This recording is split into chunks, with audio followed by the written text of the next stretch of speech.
Honorable Andy and Phantom Dark Dave. The Screaming Skull Podcast.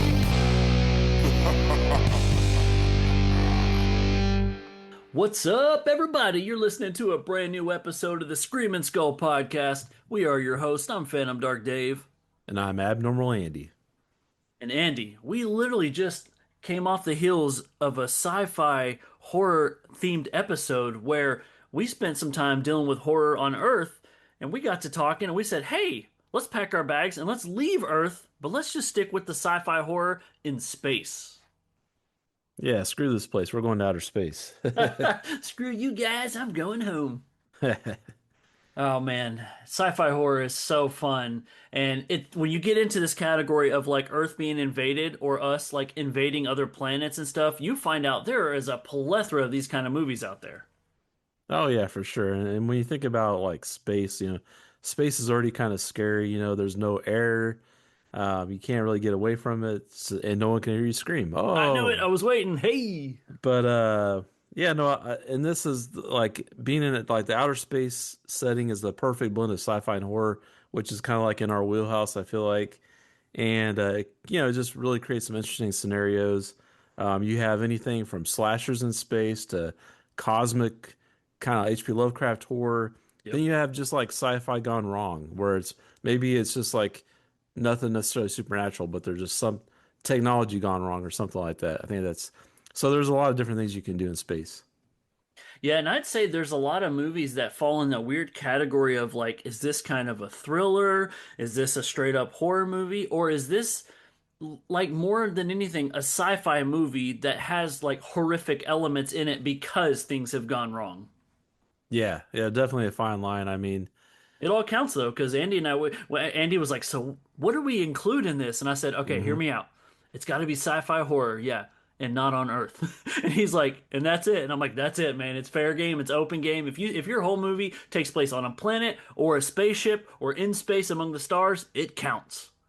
Yeah, just primarily set in space or off world. So yeah, I mean, and I think, like thinking about like why space horror works, it's just you got this isolation, you got the claustrophobia. I'm not particularly claustrophobic, but I know some people are.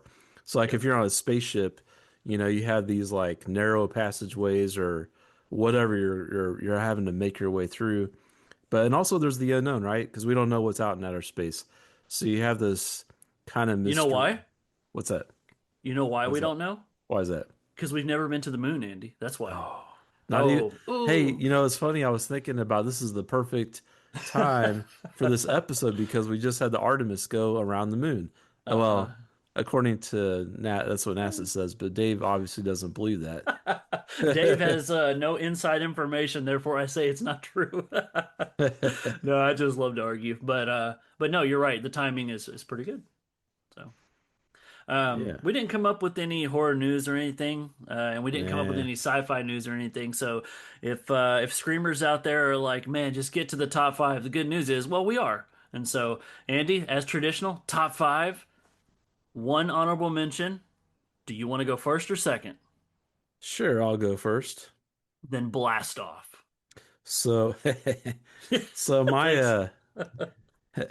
my honorable mention is actually a new movie that I just watched. So we were gonna record this like Oh my gosh, last week. almost three or Or 4 weeks ago, dude. I've yeah, rescheduled so many times. I'm sorry. it's okay. But because it's okay because I got an opportunity to watch some more movies, and there was a movie that actually bumped off my original honorable mention. So now I have a new honorable mention because of I was able to watch another, some more movies. And I think this movie I'm going to mention could potentially go up the list with time, with Okay, rewatches. before you reveal it, Yeah. with no details though, I want to know what honorable mention you had that got bumped off, and then I want to hear about the new movie. Yeah, let's see here. Okay, so the one that got bumped off was Starship Troopers 2. Interesting. Somebody out there And is like, finally, somebody acknowledges a sequel. yeah, so the reason why I like part two, and I'll just briefly talk about it, because the first one was more like action sci-fi and more action oriented, where part two it's more leans into the horror. You've got this like parasite thing. it's like, this like parasite bug is like small and it can like take over people's bodies and stuff. And um, so it borrows a lot from the Thing, obviously. So you have the Thing in outer space kind of thing.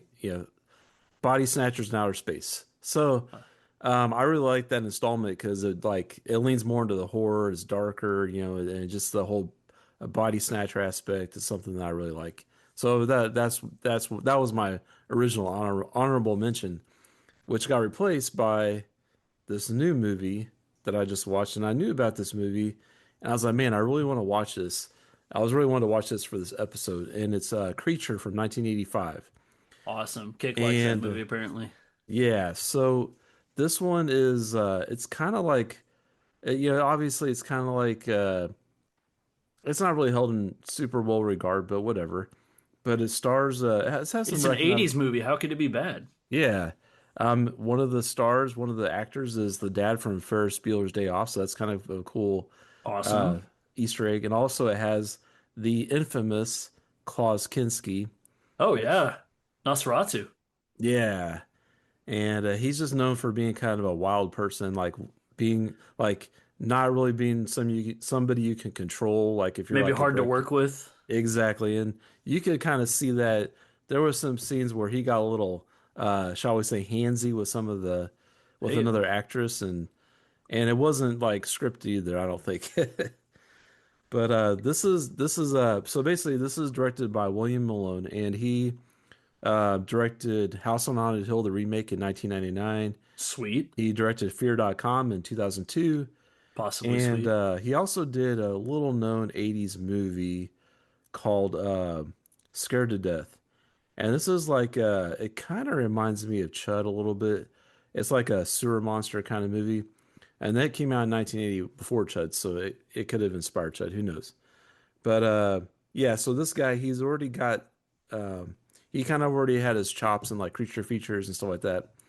But Creature basically it's kind of like a Temu version of Alien, I would say. It's like but William Malone said he didn't necessarily get inspired by Alien, even though when you watch this movie you really can see the similarities. But apparently he came up with the idea about 6 or 7 years before Alien was released.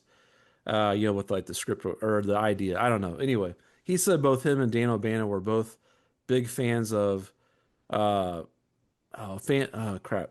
The old movie with Leslie Nielsen and that film Oh, Forbidden Forbidden Planet. Planet. Yes. Love that movie. Yeah, so this kind of has some nods to that. And William Malone said him and Dan O'Bannon were both inspired by Forbidden Planet, so that's why Heck both yeah. Alien and this one kind of have nods to that movie. Anyway, You know who else like heavily was inspired by Forbidden Planet to go what's on to that? make something amazing? Yeah. Gene Roddenberry. His creation for Star Trek was from Forbidden Planet. Oh, that's cool. I did not know that. There you go. So this movie, it kind of borrows, I wouldn't say it borrows, but it kind of like takes some bits and pieces from Alien, from The Thing, um, from like kind of like it has a body snatcher element to like a parasite Sure. element. I So know it how has much you love that too, man. so it has a lot of that kind of stuff, but it really does lean into like the alien vibe, and the creature looks a lot like Alien, like the xenomorph. So, but yeah, this is just a fun creature feature set in space. I definitely like think with rewatches this could go up higher on my list. It's got some pretty decent special effects, and it's got some suspense. Like it's pretty suspenseful. It's got a And great name, tell you that. yeah, creature. I mean, Yeah.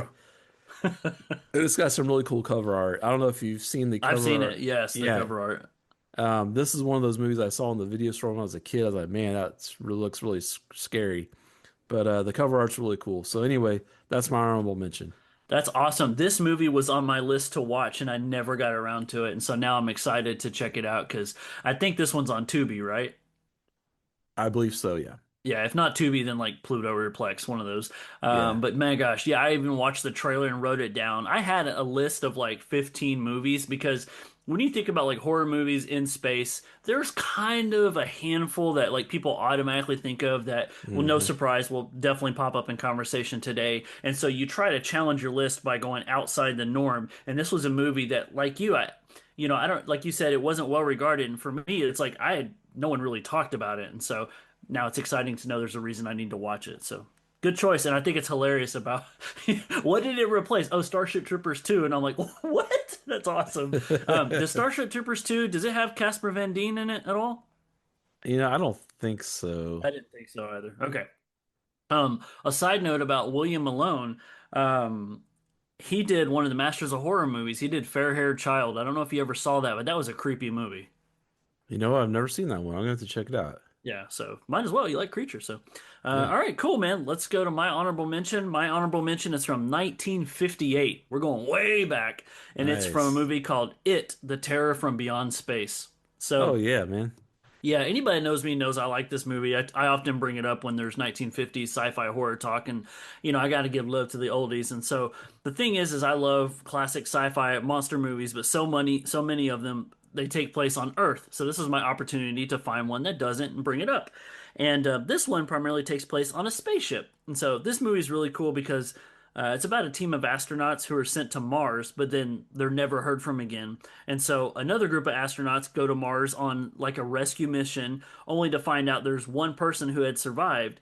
And so they find all the other astronauts are dead. And so now this lone survivor is going to be taken back to Earth and basically court-martialed for their murders, which is really fucked up. But the plot thickens when, on their way back to Earth, the spaceship is secretly boarded by the monster that had killed most of that first crew. And so this movie makes my honorable mention because I love the story. I love just everything about the story. I love the layout of the ship, as simple as it is. I love the aesthetics of the monster, but it's very slow. Even though the movie is barely over an hour long, it feels like it's 2 hours. It drags a lot, and the characters are pretty boring. And so, Okay. though I like to put this gem higher on my list, it's an honorable mention because of the pacing, and the characters are just very vanilla. Okay. Yeah, it's this is one that I would like to rewatch. Yeah, I love those I love just movies from that time period too, like the creature features and stuff like that. So definitely need to rewatch this one. Yeah, and one of the best things about the 50s sci-fi horror movies outside of the aesthetics of the monsters, those are always the best. It's the soundtracks that accompany them. They always got that dun dun dun dun. Like I just love that kind of stuff, that heavy orchestrated sounds. It pairs really well. So, Yeah. cool, man. Let's get into this top five. What do you got for number five? All right, so my number five, this is it's Screamers from 1995. And this stars Peter Weller and I think he's really the only uh recognizable face in this but I remember going to see this in the theater actually, and it Of was course pretty you did. cool. A movie I never Um, heard of. He saw in theater. let's see here. I was looking at the director is Christian Dugoy. I don't know. I was looking to see if he did anything else memorable, but I'm not really seeing. I mean, he's done some other stuff, but nothing that I really have to nothing that I have to mention. So basically, Screamers. This is like I'll just read the synopsis here. It says a military commander stationed off planet during an interplanetary war travels through the devastated landscape to negotiate a peace treaty, but discovers that the primitive robots they built to kill enemy combatants have gained sentience. So yeah, um, you got AI. So this is like kind of like this would actually well work. I feel like this would be like very pertinent to today, but this is like AI horror, right? You got they create these robots that they kind of to guard basically their military outposts basically on these planets. And so they have these robots that they're called screamers, and they are able to identify friend and foe, right? They can identify somebody that's not part of your army or whatever. So and they attack them and they kill people Oh that man. get too close to the military compound that are not part of your army. Well, um, these robots they kind of they evolve, and so they evolve to the point where without giving too much away, they kind of evolve to new forms. I'll say that. Oh. So much to the point where because the original Screamers was just these little like bug-looking things. They kind of burrow in the ground and stuff, and they like, and then when they get close to their target, they like pop up and they have these little buzz saws. They like slice an arm off or something like that. Sounds awesome. Yeah, but they kind of are left to their own devices, and they kind of like get smart, and they kind of evolve. So they become different forms, like I said. And so these forms are maybe something you may not realize as a robot. So I'll just leave it at that. Mm. Um, so we got Peter Weller and we got a couple other people, but they're kind of like the sets are really cool. It reminds me of like any kind of like thing in outer space, like Ghost from Mars or whatever. You have like these military outposts that are built in like this kind of desolate landscape, and you just kind of have it's really like that desolate feeling is just really uh, heavy in this movie because it's like there's not a lot of people in this on this planet. It's a military outpost. They're having to like trek across these like ruins and stuff to try to get to another military outpost because they lose communication with it and stuff like that. And so throughout the movie, you're just like finding out more and more about what these things have been doing, and it's pretty cool. I enjoyed it. It's I think I saw like a couple times in the theater. I can't remember now, but this is if you guys have not heard it, it's called Screamers from 1995. Go check it out if you haven't seen it. Yeah, and not what we based our listeners on, right? Oh, right, right.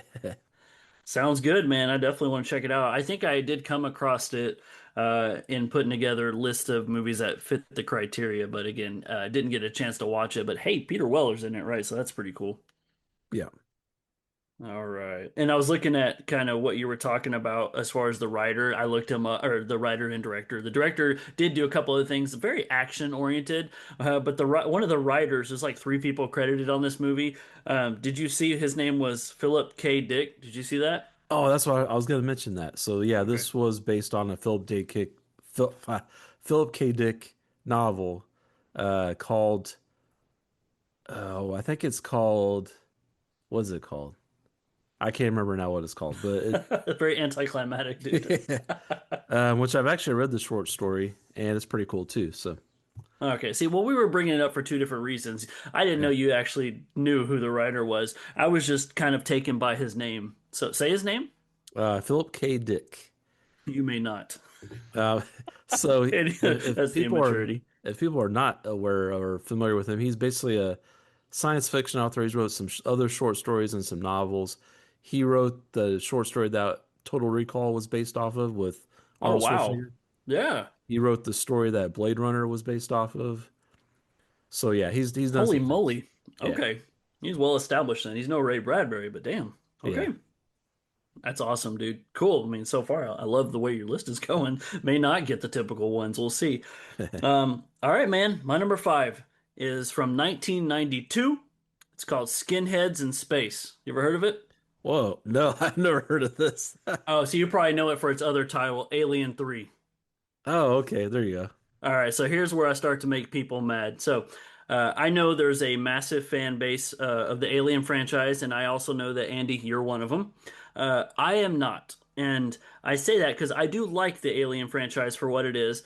Um, and I wouldn't be surprised if one or two, or one and two, end up in this conversation from your side. And so, because of that, I decided to revisit one of the films that seems to get a lot of hate, and I'm gonna show it some love, my dude. So, Alien 3 is such a departure from the first two films, and maybe that's why people don't like it as much. The first one, haunted house in space. Second one, boots hit the ground, action, shoot 'em up type movie. Both movies well received, but the third one, it's all about killing off everything that the first two movies had established.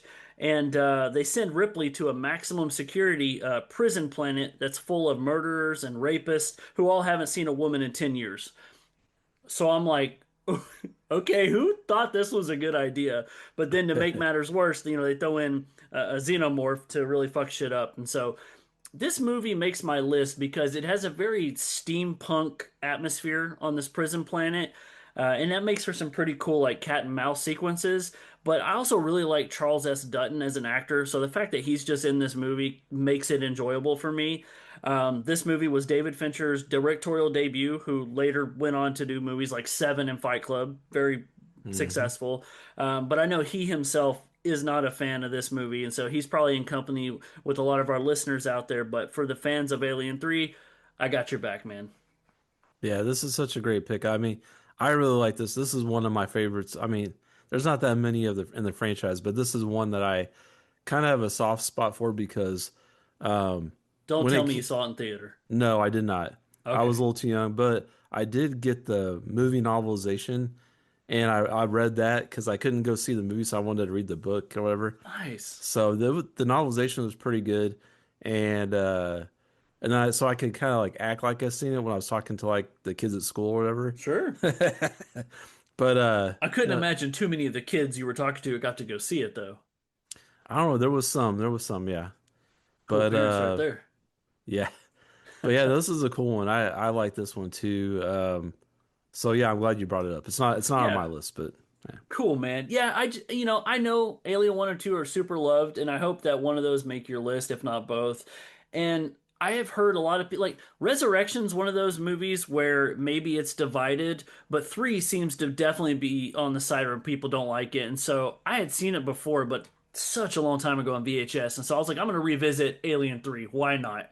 And I'm glad I did because I found myself very entertained with it. Now, maybe one of those like guilty pleasure things. I was probably getting a kick out of it because I knew people didn't like it and I wanted to stir some shit up. But at the same time, it actually is quite enjoyable. I like the scenes where they're like trying to lure the alien into a trap so much so that you have people almost like handing a baton and running a race where they have to run through and close certain doors and stuff like that. And you get like alien vision and you see it crawling like on ceilings and stuff. I just found it real fun. yeah, it had like you said a lot of cat and mouse and like just the way the prison planet is. There's a lot of passageways and stuff, and Yeah, it kind of like it almost I mean it almost harkens back to the first one, kind of more this like small scale horror, whereas part two Aliens was like more large scale, right. military, lots of aliens. Anyway, yeah, so I like how it went back to a That more is of true. a Back down to just a single threat type deal. yeah, And the way that they basically get the alien there and then the kind of twist towards the end, I was like, I like this. yeah, So, very very bleak. I'll say yes. that. All right. So, all right. So, the next choice, like on my list, like these next two movies on my list could kind of interchange, but I just figured I'll pick my next one's like out of the order I'm going to mention them is like, well, the higher one is the one that I actually would like want to watch like right now. So then the other one is my next one. So Okay. okay. So my number four is, yeah, five, wait, Yeah, you're we're on on four. four. Yeah. Yeah, I can't count. Uh, So number four is Pitch Black, 2000. Nice. Yeah. You got Riddick, Vin Diesel. This is kind of Yeah. like his debut movie, I think. And it's like a survival horror on a hostile alien planet, kind of like any other like aliens movie. I feel like it's very similar to like Aliens or Alien or Alien 3. You kind of have Right. this you have creatures that attack in darkness, so you have a little bit of a switch up there. Such a And cool concept. And so like what you have is you have a spaceship that like it's like a passenger ship and it crashes on this planet and there's only like a handful of survivors. And they find out that they're on this planet is a planet that is basically the sun's out all the time because there's like three suns or something like that. And so the planet is always in daylight. It's always daylight except for there's like they find out there's like one stretch of time where the planet's actually dark, and they find out when the planet's dark, that's when there's a predator on the planet that comes out and starts killing everybody off. So for me, like why this is on my list, like I like the unique environment, like just on the planet and how they incorporate the daylight and the darkness and stuff like that. I think that was a cool twist. Um, and just also Riddick. He's like a big part Yes. of the movie. I've seen the other two movies in the Riddick franchise, and I like them. I kind of like this universe that they've set up. I like Vin Diesel, as an actor. I mean, he's kind of one note, but he's always fun. If he's going to be in a movie, I know it's going to be fun. So it's cool to see him in his debut Have you here. seen The Pacifier? I have not. Okay, there you go. So I think this. this one also kind of had a cool legacy because it helps kind of revive the creature feature sci-fi horror in the 2000s, or and also, or it helped kind of like get people interested in those kind of movies again, I think. And like, and you have like this franchise that's built around this anti-hero, so I like that. Yeah. Well, and it's cool because though they were still making those movies, we were mostly getting them outside of the Alien franchise on like the Sci-Fi Channel. And so it was kind of one of those things where it's like, oh, you can make a big budget movie about monsters again. It still sells. And it did. I saw this one in theater, I'm happy to say. Yeah, me too. It was like Wait, a did United Artist. I It was think fun. I'm pretty sure I did. I may not have seen this one in theater. I can't remember now. Oh, I might have one over on you of Yep. the few. I think Cake likes this movie. He's back here talking. Cool, man. All right. My number four. Now, up until this point, we haven't had any crossover. And now we're going to get into a territory where we might. So, my number four is from 2001. It's Jason X. Oh, nice. So, Friday the 13th, Part 9, aka Jason Goes to Hell, was a bizarre movie. Whether you like it or not, it's a weird movie. So, what do you do next? Well, they were trying to figure out a way to make a Freddy versus Jason movie, but we all know if you wait Yeah. too long, you lose rights to a movie. So, what do you do? Well, the next logical thing is after Hell, you go to space. And Yeah. so, I gotta say, I'm here for it, man. I love Jason X because this movie has one of the greatest Jason Voorhees kills of all time, easily my favorite. But it feeds my love for like that low budget sci-fi acting. There's a sense of charm to it that I really enjoy. And yeah, I'll just sum it up with something like if you're hungry, then go ahead and set the dinner table because you're about to have yourself a schlock and cheese sandwich, my dude. Yeah. Jason X is wonderful. Yeah, for sure. Yeah, so I mean, well, I might as well get on with my number three because it's also Jason X. There it is. This was cool. He had a little cameo with oh the dude from David David Cronenberg. Cronenberg? Yeah. Yep. Yeah, he has like a little So weird that he cameo. makes like a cameo in this because he was not known to do that. Right. Yeah, I He like also it. makes a cameo in Nightbreed. well, that, and Okay. a newer movie. He has a cameo in pff, Ready or Not 2. I almost forgot what the name of it I'm was. like, he doesn't do that, and we start spitting off things that he movies he does make cameos in. But yeah, no, this one is cool because it has the return of Jake Kane Hodder as Jason, so that's always good. Yes. And uh, but yeah, I mean uh, When I tell you my favorite Jason kill, you know which one I'm talking about, don't you?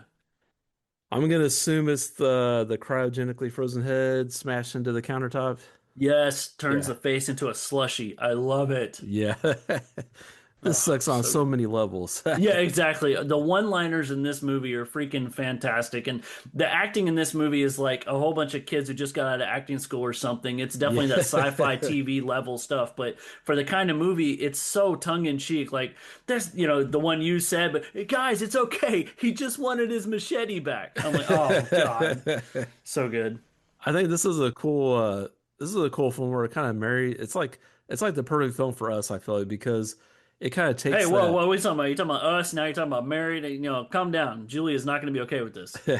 I think because it it joins together or that no. Anyway, but He's still going. it brings together I now pronounce you. so we both love like the 50s science Yep. fiction stuff. We love slasher movies. Man, this just like brings both of those together. Puts it under And one roof, doesn't it? yep. And so we get like our sci-fi monster is actually Jason in this one, because he becomes Uber Jason at one point. So he Yes. becomes more like a I don't know He gets sci-fi that like monster. cybernetic upgrade. Yeah, it's pretty cool. And but this movie fully embraces its like absurdity. It doesn't try to be serious. Nope. Um, and uh, and I think this kind of helps. It's another Jason movie, so I don't care. I'm just happy there's another Jason movie. It kind of keeps the franchise alive a little bit, because I felt like they Yes. just put one out to keep the rights or whatever. That's fine. Of course. I'm happy with that. And Um, also with the slight spoiler, lack of Jason vibe that you get in the ninth film. It was great to have it again, like front face. Like we know what kind of movie this is. We know what people want. Here's Jason killing people again. Yeah, and this is kind of getting to the point when a lot of franchises where they were like, I feel like they were kind of running out of ideas of franchises As where some to franchises tend to do. yeah. So this is kind of cool to have this one come out in kind of like a weird like extreme setting, but it worked for Jason. I think it worked. It does. I saw this one in theater. I'm sure you did, right? I'm pretty sure I did. Yeah. Yeah, I remember same United Artists that I saw Pitch Black. I saw this movie and I had an icy and it was a great fucking time. And when they do that first big kill, I swear to God, bro, I almost lost it. It was the most amazing thing. And the rest of the kills are good. I don't think they ever reached that level of what that one was, but it's so cool to at least give us something. And another fun fact about Jason X is there's two actresses in this movie that went on to be in Andromeda, the TV show, which had like 5 seasons. Oh Another yeah. Gene Roddenberry property, and it was cool because in Jason X, you have kind of like the main girl, and then you have the girl who plays kind of like the android or whatever. And in the Yeah. show, they flip roles. Oh, The okay. main girl plays the android, and the android plays the main girl. So that's kind of cool. But Yeah. that's awesome, man. Okay, we got a crossover, and I'm happy it's Jason X. Yeah.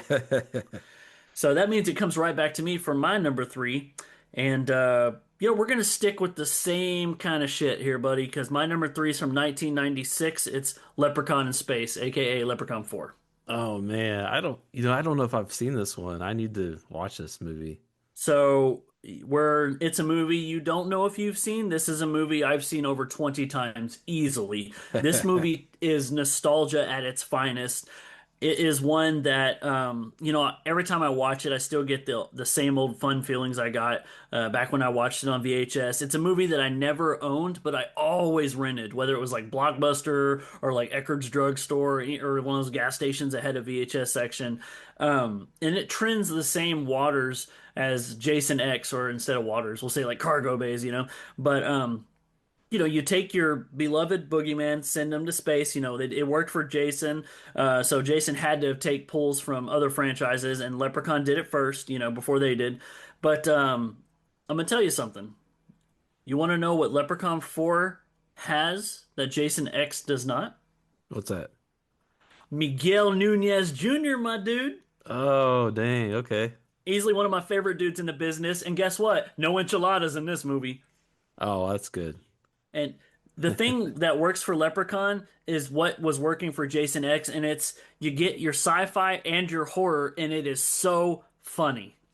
I love Warwick Davis. This was unfortunately oh no, it wasn't. He went on to do it 6 times. Okay, I was gonna say it's the last time he did Leprechaun, but I forgot he did do the two Hood movies. But Leprechaun in Space is easily one of my favorite Leprechaun films, period. So it was a no-brainer to put it on this list. Wow. Okay. Yeah, I'm definitely have to watch this one. Yes, you do. It's even got Heidi from Home Improvement. You know what time it is? It's Leprechaun 4 Oh, time. okay. So that means it's back to you for your number three. My number two. Oh, yeah. Is it your number two? Yeah, because I remember Jason X was my number three. I just jumped on it because you're doing your number four, and then it was my number three. So Oh, that's right, because you went first. There we go. All right. yeah. What do you have for number two since now I can't count? All right. So my number two, and I'm sure everybody's kind of waiting for this movie to be on the list because it's one that is pretty well beloved. I think that is Event Horizon from 1997.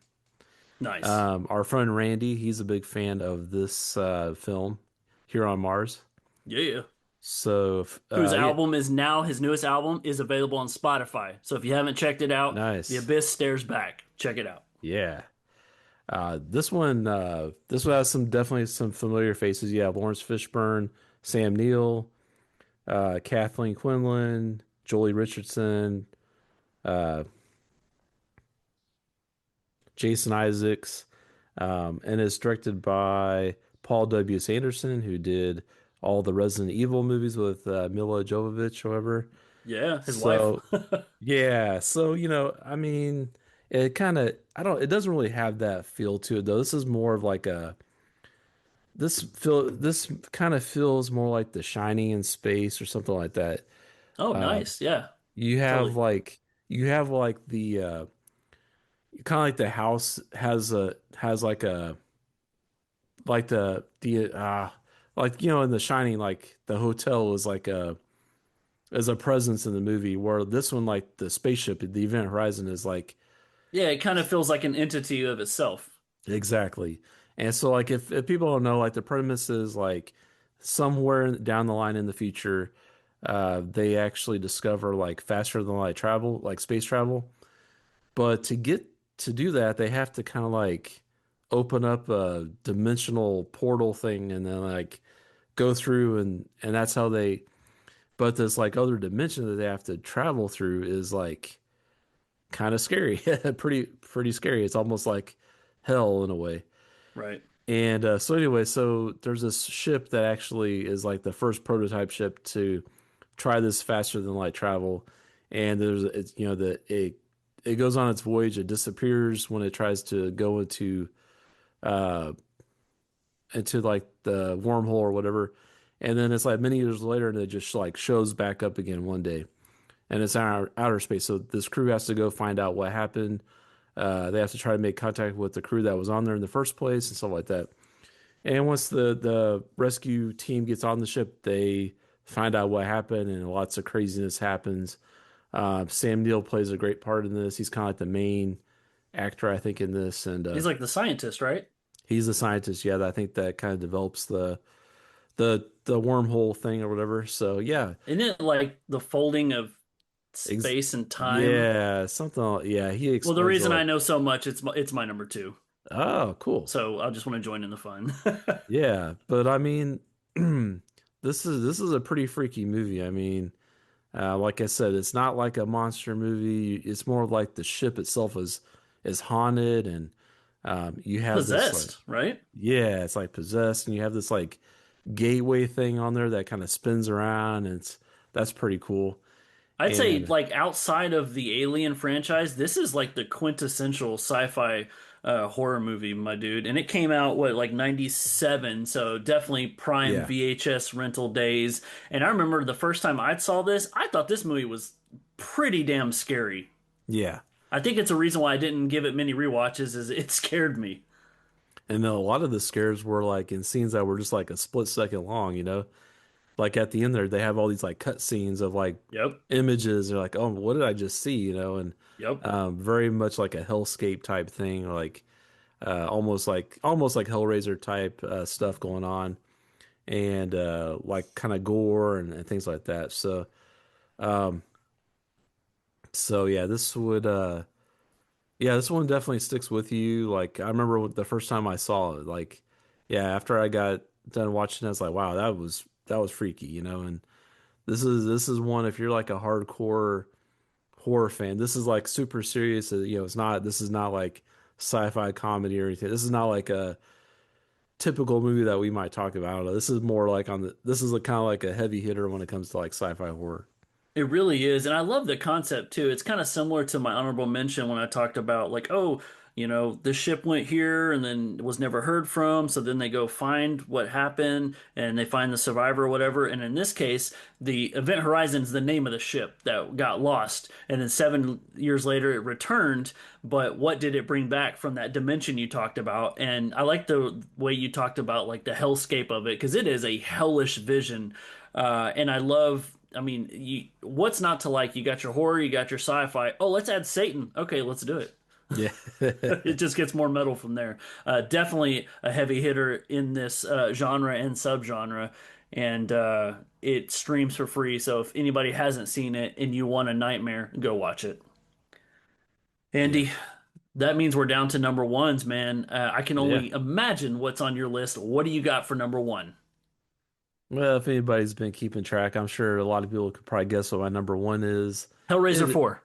no, no, unfortunately not. No, this one is this is a sci-fi horror classic. It's got one of the greatest uh final girls, if you want to say, and this is Alien from 1979. Sigourney It's awesome. Weaver, uh, Ripley Scott, um, Yeah, I mean, and there's a lot. You got John Hurt. You got a lot of was it John Hurt? I can't Yep. remember. Yeah, yeah, a lot of great actors in this movie. Veronica Cartwright. Um, Yes. so yeah, a lot of great actors. Just a cool setting on the spaceship. An awesome creature. The xenomorph is like so iconic in like sci-fi horror. And yeah, this is like a haunted house in outer space. It kind of follows the slasher formula too. You got this like crew. So you basically have like these like outer space truckers or whatever. They're kind of like these blue collar people that they're out mining and they're heading back to Earth and they get sidetracked because there's this distress signal that they pick up and there's some kind of directive that with their company that they work for is like if they have to investigate any kind of indication where there's like a sign of life or something like that. So they go investigate this signal that's coming and it's like on a planet and they find out that they kind of send a search party down onto the planet. They find there's like this alien spaceship that has crashed on the planet and they go on board and things happen on the ship and it just goes from there. And I mean, people have seen this movie, but if there's anybody that hasn't seen it, go watch it. I mean, it's a classic for a reason. It's got If you some, haven't seen Alien, you're probably new to horror, and welcome. yeah. This is one that will definitely like traumatize you though, especially there's this particular scene around like a dinner table. Uh-huh. Yeah. It even So, traumatized some of the actors, didn't it? oh yeah, 'cause they didn't really know what was They didn't happening. expect the practical effects to be to the level they were at. Yeah. Andy, I saw this in theater. Now, obviously not in 1979, but they brought it back, and when they did, I Yeah. went and saw it, and that was actually my first time watch, so it's pretty awesome. Oh, cool, man. That's awesome. The first time I didn't see the whole movie, but I caught a glimpse of was when I was like probably like 4 or 5, something like that. My parents were watching on TV, I guess. This is back way, way back in the distant past, but it was the scene where the android goes crazy and like Oh, they like knock his head off and Bishop, they right? yeah, Bishop and his arms Yeah. just start like going crazy and he starts like spasming and stuff. That's what I saw as a kid. So That's terrifying as a child. And that's Lance Hendrickson? no, it's Ian No? Holm, I think. Oh, okay. Lance is later in the movies. Yeah, he's an Got aliens. it. Yeah, yeah, Hell yeah. That's crazy cool, man. I know you love Alien, but I didn't know between Alien and Aliens which one was going to make your list. And so I honestly thought maybe Alien was going to be your number one and Aliens was going to be your number two. So I'm glad you changed it up a little bit. yeah. But you made a lot of people happy going into this. They're like, if Alien isn't number one, I'm rioting. And so the good news is you just saved the world, which means I can do whatever I want, and I'm going to. All right. But I don't, my number one's not Alien 3, so people are going to be cool with that. My number one is from 1997, and it's Cube. Oh, okay. I love Cube. I remember like in the early 2000s there was this trope where people like wake up in a room and they'd spend like the remainder of the film trying to figure out who they are and how they got there. And I think Saw probably did that the best. But Saw might have pulled from this film because Saw came out in like 2002, 2003, and Cube came out in 1997. And it's such an intelligent, fun sci-fi horror movie. Basically, a whole bunch of people wake up in a room and they want to escape this room, but there's always like four different ways you can exit a room. And the problem is any room you go into might be your last because every room is rigged with a trap until the characters can piece together the algorithm in which there's a path that you can go. And I love it, man, because I said it before, it's really smart, but it really is. Like when a movie can reach a level that really makes you like scratch your head, and not like is this believable? But like when you can see that somebody put a lot of thought into a script to make it clever, it kind of goes an extra mile for me, and I really appreciate it. And I love the cast in this movie because you get people from like Star Trek and Stargate that show up together. Okay. And so if you love sci-fi, especially sci-fi TV, you see some familiar faces and it's really cool. Plus, I think Resident Evil even pulled a death from this movie. So, Oh, okay. yeah. But my number one, Cube. I'm glad it wasn't on your list. I can shine the light on it. I have a confession to make. Please tell me that you've seen Cube. I've never seen this movie. Oh man, hopefully I just opened a door for you, but just be careful because it could be the wrong one. Right. Yeah. Now I'm gonna have to Cube's see this awesome, one. man. There's Yeah. three of them. Yep. Cube is great. Cube 2, Hypercube is okay. It definitely goes more Sci-Fi Channel vibe. But the third one, Cube Zero, serves as a prequel, and it's almost as awesome as the original Cube. Oh, okay. But before anything gets spoiled, go watch the movie. It streams for free. Hey, it's my number one sci-fi horror movie. Now you have to. Yeah, I gotta see it. That's awesome, man. I'm glad we didn't have too much crossover, and I am Yeah. shocked that Hellraiser 4 is not on your list. Just kidding. I'm assuming you've seen Hellraiser 4. Yeah, I've seen it, Yeah, I told Renee it was going to be on the list just so he'd go watch it. yeah. He's going to be like, "Hey, man." But no, that's awesome, man. And so, here we are with this episode of top five horror movies in space, and I love it because it allowed us to get outside the box a little bit with this topic. We got to do a couple of episodes back to back of sci-fi horror, so we kind of had a theme going, and who knows where we're going to go from here? Who knows indeed. Maybe some Scream stuff. We talked about wanting to do that. Yeah. People wouldn't be shocked, right? Yeah. But awesome, man. You got anything else? No, I'm good, man. Awesome. Well, that wraps up this episode. I'm Phantom Dark Dave, And I'm Abnormal Andy. and thanks for listening to the Scream and Skull podcast.